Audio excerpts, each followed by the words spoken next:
На карте туристических побед ИА Удмуртия уже более 6 десятков точек из топ-100 достопримечательностей проекта Даур. Но мы не останавливаемся и сегодня исследуем северную столицу республики, ее окрестности и не только. С высоты птичьего полета площадь Свободы и лучеобразные улицы действительно напоминают глаз. Здесь, в центре города, под звон колоколов Свято-Преображенского кафедрального собора можно неспешно прогуляться.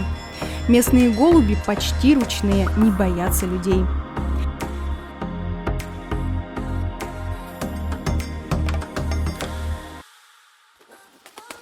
Если окажетесь в Глазове, обязательно посетите Иднакар. На горе Солдырь располагалось средневековое городище. Здесь было очень крупное поселение до того времени. Люди, которые жили на этих холмах, занимались земледелием. У них было развито ремесло, очень сложное ремесло, например, металлургия. Раньше Иднакар омывала полноводная река, по которой сплавлялись торговые корабли. О том, как жили местные, можно судить по находкам. Вот это фрагменты, это вот когда-то это была посуда. Такая грубо сделана, понятно. Вот она буквально под нами идет слоями. Если повезет, можно найти с картинками. Панорамные виды захватывают дух. А сколько еще тайн и загадок хранит Иднакар?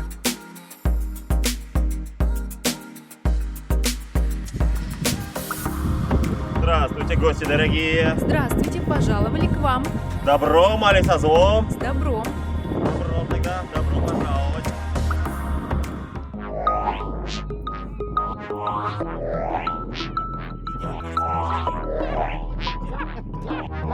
Дандыдор. По ту сторону ворот на нас напали загадочные существа. Но, несмотря на грозный вид, они оказались безобидными. Да и бояться нечего, ведь с нами удмуртский батыр, который и провел экскурсию. У нас на территории парка порядка 30 объектов, и каждый из них основан на том или ином мифе удмуртского народа. А еще здесь можно полетать на массивных деревянных качелях, взять интервью у мифических обитателей парка, познакомиться с легендами и просто отдохнуть.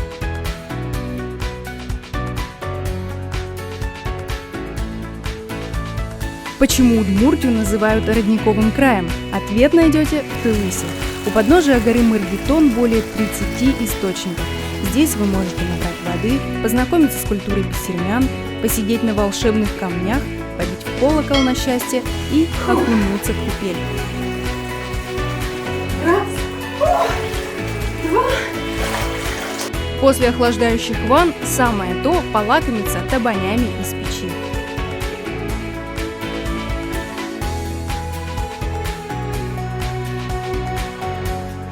Сытые и довольные мы отправляемся в обратный путь. Манящий, загадочный и такой гостеприимный север республики. Мы обязательно встретимся снова.